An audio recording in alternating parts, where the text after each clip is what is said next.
मैंने 8 अक्टूबर 2024 में ये पीएमसी राधाकृष्ण इंस्टीट्यूट में ज्वाइन किया। तो मैंने देखा स्कूल में जो इंफ्रास्ट्रक्चर है बहुत ही अच्छा है, लेकिन इस स्कूल में 2-3-4 ऐसे बिल्डिंग थे जिसमें कोई क्लास नहीं होता, ये ऐसे ही था। तो मैंने स्कूल में आके मैंने kitchen garden, mid day meal का जो एरिया था उसमें टीन शेड नहीं था, टीन शेड लगाया। उसके बाद इसको जो क्या बोलते हैं उसको मिड डे मील का जो गंदगी होता है इसमें बहुत गंद आता था। तो इसके लिए मैंने mid day meal waste management किया। उसके बाद जो PLM पार्क था उसको भी ज़्यादा रिनोवेशन किया। उसके बाद मैंने एक बायो इकोनॉमिक प्रोजेक्ट बनाया जिसमें मैंने स्टूडेंट के लिए बायोफ्लॉक, उसमें मशरूम, उसमें सेरिकल्चर की पॉइंट और भी एक था जिसमें मैंने एग हैचिंग सिस्टम को दिखाने के लिए वो एक रूम बनाया। दूसरा तो एक गर्ल स्टूडेंट के लिए एक रूम बनाया जिसमें गर्ल चेंजिंग रूम, जिसमें एक जो हमारा स्कूल है उसमें 11 तक में लोग आते हैं। तो उसका जो पर्सनल प्रॉब्लम है उसको समाधान मिटिगेट करने के लिए एक रूम बनाया जिसमें हर फैसिलिटी है, उसमें ओपन लाइब्रेरी है, उसमें वेंडर मशीन है। जो स्टूडेंट का जो भी प्रॉब्लम होगा स्टूडेंट का उसमें जाके वो ठीक कर सकते हैं।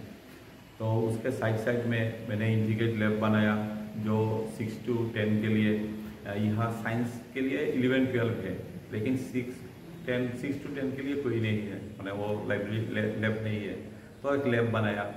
उसके साइड में जो हमारा यहाँ एक लाइब्रेरी था उसको सारा रिनोवेशन किया, स्टूडेंट अच्छी तरह से जैसे ऑफ टाइम में पढ़ सकते हैं।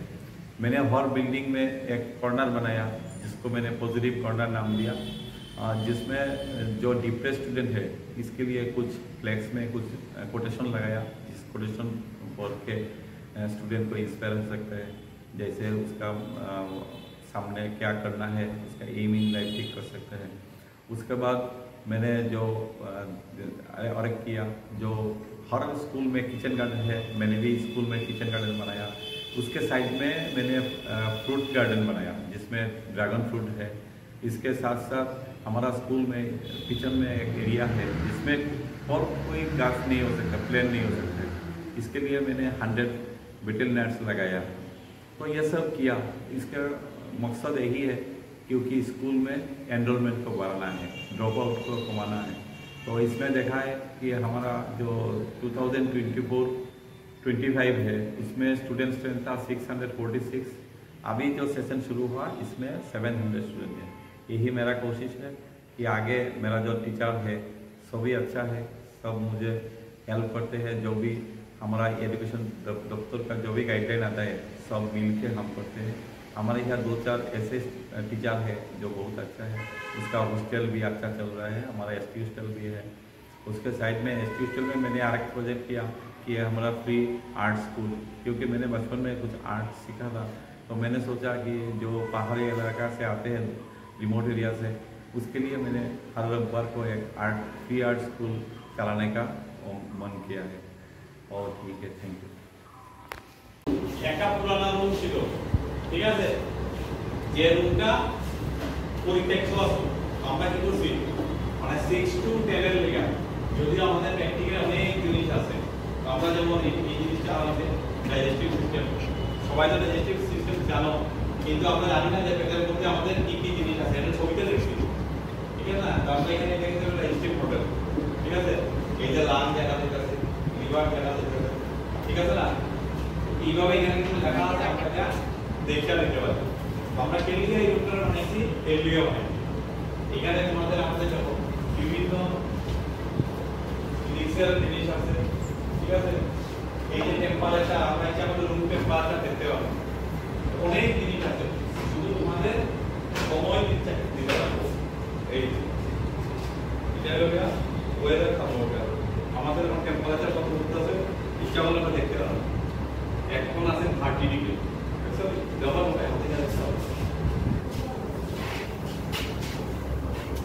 ঠিক আছে। এই দেখাই কেন দেখা চোখে লাগা যায় দেখো, ঠিক আছে। যদি এই মডেলটা তোমরা দেখতে চাও কাছাকাছি দেখতে পারো। চলো আও টেম্পারটা দেখছো নি? এই যে এটা আছে ভিতরে, এই যে জিনিসটা কি দেখো তো, হার্ট। এটা সাইজ দেখছো নি কত ছোট? এই হার্ট এগুলো কি আমাদের জন্মের সঙ্গে সঙ্গে কিন্তু হার্ট পাম্প করা শুরু করে, আর যেদিন এই হার্ট পাম্প বন্ধ করবো সেদিন কি হবো? আমরা ডেথ হয়ে যাবো। এটা হার্টের উচ্চতা করে আছে আমাদের এই যে লাংটা আছে, লাংয়ের এই যে ভিতরে থাকে প্রোটেকশন থাকে, কি বুঝে বুঝে এই যে প্রোটেক্টেড দেখছেন এই জায়গার মধ্যে আছে। আর এটার বাইরে আছে আমাদের লাংগুলি আছে, দুইটা লাং আছে। লাংয়ের ফাংশন কি কে জানো? কে জানো? ও what is the function of lung? লাংয়ের ফাংশন হইছে যে মানে বাতাসটা মানে শ্বাসের মাধ্যমে এটা ভিতরে। আমি তো বাতাস থেকে অক্সিজেন নিলাম, অক্সিজেন নেই না কিন্তু বায়ু নেই, মানে এটার মধ্যে মিক্সচার, এয়ার মানে হলো মিক্সচার অফ গ্যাসেস। তো এটার মধ্যে বেশিরভাগ থাকে নাইট্রোজেন আর অক্সিজেন, কার্বন ডাই অক্সাইড সব কিছু থাকে। অক্সিজেনটা নিয়া কার্বন ডাই অক্সাইড আবার ফিরত পাঠানি হয়, তো নষ্ট হয় কেন?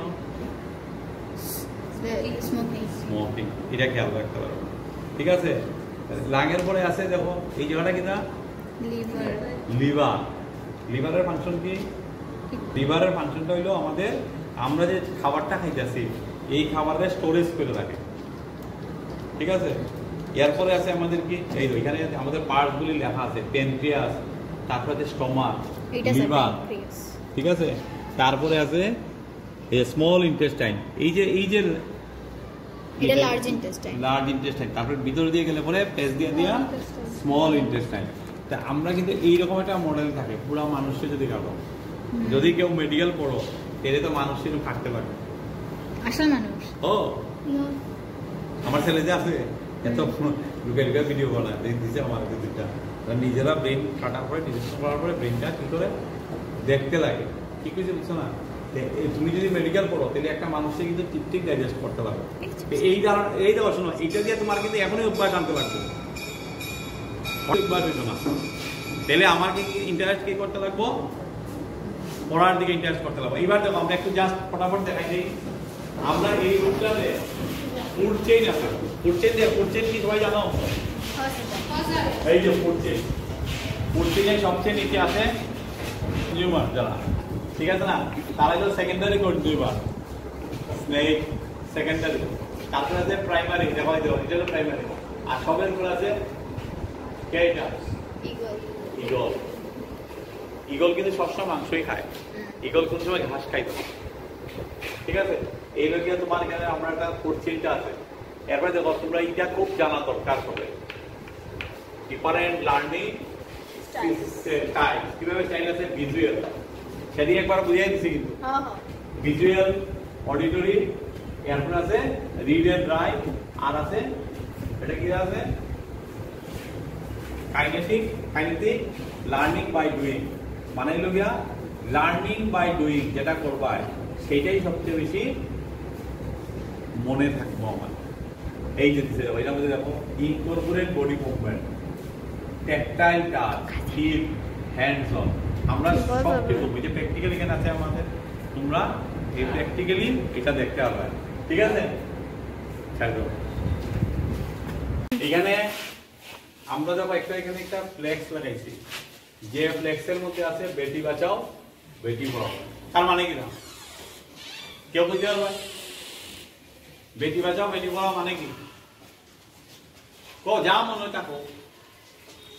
কারণ কি আমাদের যে সমাজ ব্যবস্থা এখানে মেয়েদেরকে কি করা দুর্বল ভাবা হয়, ঠিক না? যে মেয়েকে পড়াইয়া কি লাভ, মেয়েদের তাড়াতাড়ি আর্লি ম্যারেজ দেওয়া যাবে, ঠিক আছে না? তো এই কথাটা যে মিথ্যা, এই কথাটারে বাস্তব রূপ দিবার লেগে এই লোকে আমাদের বেটি বাঁচাও বেটি পড়াও। অর্থাৎ একটা মেয়েও একটা ছেলের চেয়ে কম না, কোনো কিছু কম নেই। তোমরা কয়দিন আগে দেখছো ইসরায়েলের যুদ্ধ, যে ইসরায়েলের যত মানে আর্মি আছে অর্ধেক আর্মি মহিলারা, এবং যেন পাইলট থেকে আমাদের সব আছে, সায়েন্টিস্ট অভাব নাই। রেজাল্টে এখন মেয়েরা, মাধ্যমিকের রেজাল্ট বাইরে, 12-এর রেজাল্ট বাইরে, এন্ট্রান্স হোক, সবখানে দেখবা ছেলের চেয়ে মেয়েরা কিন্তু এখন কোনো অংশে কম না। এর জন্য আমরা এখানে লাগাই দিছি যে অনেক ছেলের মধ্যে তোমাদের মধ্যে ধারণা থাকতে পারে যে মেয়েরা আমাদের থেকে দুর্বল, লেখাপড়া ব্রেইন কম, এইগুলি হলো সব ফালতু কথা। আমরা যদি সুযোগ দিই মেয়েদেরকে, তাহলে মেয়েরাও কোনো অংশে কম না। এলিয়া হয়েছে মেয়েরা বাঁচাও, বেটি বাঁচাও এবং বেটি পড়াও। যদি পড়াও তবে মেয়েও ছেলের চেয়ে ভালোই। ঠিক আছে? Early marriage, early child birth, early death. Early যদি ম্যারেজ হয় তাহলে কি হবো, বাচ্চা হইব তাড়াতাড়ি এবং আর্লি ডেথ হইব। কারণ কি দেখা গেছে, মা যদি 21 বছরে 18 বছরের নিচে যদি মা হয় মেয়েটা, তাহলে মরার চান্স থাকে ডিউরিং প্রেগনেন্সি। তো এর লিগে কি কইছে যে আমার আর্লি টু ম্যারেজ করলে পরে মেয়েটার কিন্তু মৃত্যুর চান্স আছে, আর্লি ডেথ হয়। ঠিক আছে? আর একটা দেখো, এইটা হলো লাস্ট আমাদের যে বাণীটা আছে, এটা হলো বাল্য বিয়ে রূপ সম্ভাবনার আগামী গর্ব। ওখান দেখো, এটা তোমাদের উপরে বসছে। তোমরা ছেলে হোক মেয়ে হোক যাদেরকে বুঝানো দিতেছে, সবের কাছে এটার দায়িত্ব যে আমরা বাল্য বিবাহের খবর পাইলে অবশ্যই তুমি SDM, DM ইভেন আমাদের কাছেও জানাইতে পারো। আমরা জানাইতে পরে আমাদের স্যাররা যারা আছি, আমরা নিশ্চয়ই ওই মেয়েকে বাঁচানোর চেষ্টা করবো। মা বাবা না বুঝতে দিতেছে, কিন্তু আমি তো জানতেছি যে মেয়েটার ক্ষতি হইব। অতএব তুমি লিগেলি লুকিয়ে তুমি খবর দাও। আমাদের এই যে ইয়ে আছে, কি বলে এটাকে, চাইল্ড লাইন আছে, চাইল্ড লাইনে ফোন করে দিলে পরে তোমার নাম্বারও গোপন থাকবো, সবকিছু গোপন থাকবো, কিন্তু অ্যাকশন হচ্ছে। এবং এখানে এখন তো লাস্ট আইন নিছে, কিন্তু যে বিয়ে করাইব পুরোহিত বা বিয়ে হইলে কাজী মুসলিম হইবে, মা বাবা, শ্বশুর বাড়ি, ছেলে মানে মেয়ের বাড়ি, মা বাবা এবং ডেকোরেটর বাড়ি, যারা ডেকোরেশনে কাজ করবো সব জেলে। এটা কিন্তু একদম মেয়ের, যখন মেয়ের পাশে লেগে কিন্তু শুধু পন্ডিত সে হইতে হলাম, পন্ডিত, কাজী, ডেকোরেটর, আত্মীয় স্বজন সবের জেল হইব। অতএব তোমাদের বইয়ের কিছু কারণ নাই। তোমরা যখনই ছেলেরা যারা আসো, তোমাদেরও অ্যাওয়ার্ড থাকা দরকার। এবং তোমরা খবর পাইলে বলে অবশ্যই চাইল্ড লাইনে খবর দাও, নাহলে আমাদের খবর দাও, নাহলে SDM, DM যারে পারো ইনফর্ম দাও, থানাতে জানাও। ঠিক আছে? নাও।